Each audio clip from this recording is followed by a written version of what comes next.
আমার কি হলো,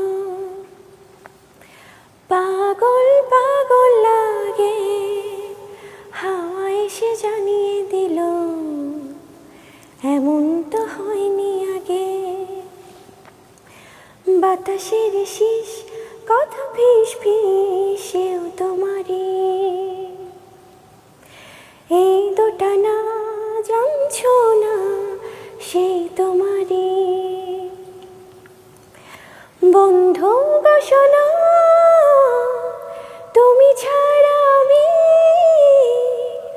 আমি ছাড়া তুমি, মানে হয় না কোনো। এই সিনেমায় দুটো গানও আছে ভীষণ সুন্দর, তার মধ্যে মানে একটা গানে তো আমরা তোমাকে খুব দারুণভাবে দেখছি এবং এটা একদমই তাই, বন্ধু গো শোনো। আর এই গানটা মনে হয় যে ইউটিউবের একদম ট্রেন্ডিং এ চলে এসেছে। সো এই গানটা বুবলি খুব দারুণ গাইতেও পারে, একটু লাইন শুনবো নাকি? এ আমার কি হলো, পাগল পাগল লাগে, হাওয়া এসে জানিয়ে দিল এমন তো হয়নি আগে। বাতাসের শীষ কথা ফিস ফিসেও তোমারই,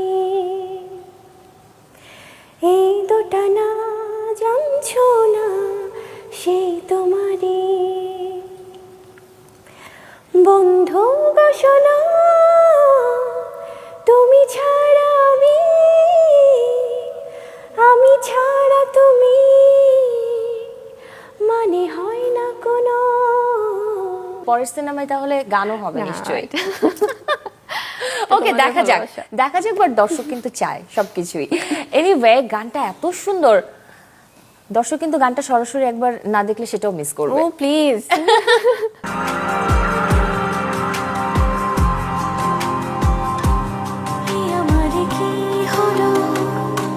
পাগল পাগল লাগে, হাওয়া এসে জানিয়ে দিল এমন তো হয়নি আগে।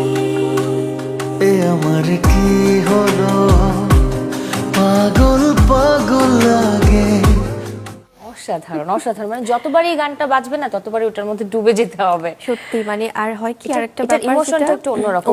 আমি অন্যরকম। এই গানের বিহাইন্ড দ্য সিন সম্পর্কে একটু শুনতে চাই। এই গানটার মধ্যে যে ব্যাপারটা, মানে আমরা যেহেতু গানের প্রসঙ্গ আসলেই আমাদের কথাটাও আসছে, আমরা তো 90s কিড, সো 90s এর না ওই মিউজিক্যাল একটা ব্যাপার ছিল কি, পুরো একটা মানে আছে না হৃদয়ে ছোঁয়া একটা ব্যাপার। সো এই গানটা আমরা প্রথম যখন শুনি, আমি মানে ফার্স্ট শোনার পরে আমাকে যখন সিয়াম শেয়ার করছিল যে এরকম আছে না যে আমরা তো অনেক সময় গান বা আমাদের সিনেমার কন্টেন্ট সবকিছু নিয়ে শেয়ারিংটা থাকে, তো যখন শুনেছি তখন আমাদের কাছে মনে হয়েছে যে ঠিক আছে, আমরা তো একটু ডিফারেন্ট রকম গান করছি বা দেখছি, ওয়াই নট আমরা একটু 90s এর সেই সময়টায় ফিরে যাই। এবং গানটার যে কথা, কি সুন্দর মিষ্টি কথা এবং সুর, সবকিছুই করেছে আমাদের মানে পছন্দের, ভালোবাসার, সম্মানের যে মানুষটি, সেটা হচ্ছে প্রিন্স মাহমুদ ভাইয়া। সো ওনার এত গান, এত সৃষ্টি, সব সুন্দর সুন্দর, এবং সঙ্গীতায়োজন করেছেন ইমরান, গেয়েছেন ইমরান আর কনা আপু। সো ওভারঅল মানে এই ব্যাপারটা আমাদের কাছে মনে হচ্ছে যে মানে রোমান্টিক গান কিন্তু রিচ করানো একটু ডিফিকাল্ট দর্শকদের কাছে। তো কারণ যে কোনো একটা ফার্স্ট নাম্বার হয়তো সবাই শুনছে, টিকটক করছে, রিলসে যাচ্ছে। আমি একটু বিহাইন্ড দ্য সিন জানতে চাই। জঙ্গলি সিনেমার এবং সাথে গানেরও তো অ্যাক্টিং করেছো, তুমি নিজেই তো এই সিনেমার নায়িকা, সো সেই জায়গা থেকে বিহাইন্ড দ্য সিন একটু জানতে চাই, যেটা দর্শক আসলে সিনেমা হলে তো দেখছে, যেটা দর্শক দেখেনি, দেখতে পারবে না কখনোই, জানতেও পারবে না তেমন গল্প। সেটাই, যখন আমরা প্রথমত যখন গানটা নিয়ে আমরা করছিলাম, এখানে একটা ভুট্টা ক্ষেত মানে আছে না, ভুট্টার একটা ক্ষেত আছে, রাইট? সো ওখান থেকে না হাঁটার সময় আমাদের জাস্ট চিড়ে যাচ্ছিল, মানে এদিক থেকে হাতে লেগে, কারণ এত ধারালো ছিল আশেপাশের সব। তো তার মধ্যে আবার রোমান্টিক এক্সপ্রেশন দেয়া, দেন আরও ছিল যেগুলো আমরা তো এটা শ্যুট করেছি, একদম আমরা চেয়েছিলাম এই যে বাংলাদেশের সব নিজস্বতা সবকিছু দেখাতে, তো সেটাই করেছি। আর সবাই পুরো সেটের মধ্যে গানটা গুনগুন করে সারাক্ষণই গাচ্ছিল, আর এটা না কেমন একটা মায়া গানটার মধ্যে। আর জঙ্গলি সিনেমার যে বিহাইন্ড দ্য সিন, এই সিনেমার প্রথমেই এই সিনেমার সাথে সম্পৃক্ততা হয় আমার। ফার্স্ট যেটা ছিল, আমরা একটা শোজ করে একটা পারফরমেন্স ছিল আমার আর সিয়ামের, তো ওখান থেকে আছে না যে আমরা বলি যে আচ্ছা রিসেন্ট আমাদের কি কাজ হচ্ছে, কার কোন শুটিং, তো সিয়াম আমাকে জিজ্ঞেস করছিল কোন মানে সিনেমার শুটিং করছি এখন কোনটা কি, কারণ আমাদের তো অনেক দিন পর পর দেখা হয় সবার সাথে। সেই টান সিনেমার পরে আমার মনে হয় ওর সাথে আমার 2 বছর না 1 বছর 1.5 বছর পরে আবার দেখা হয়েছিল সেই প্রোগ্রামে।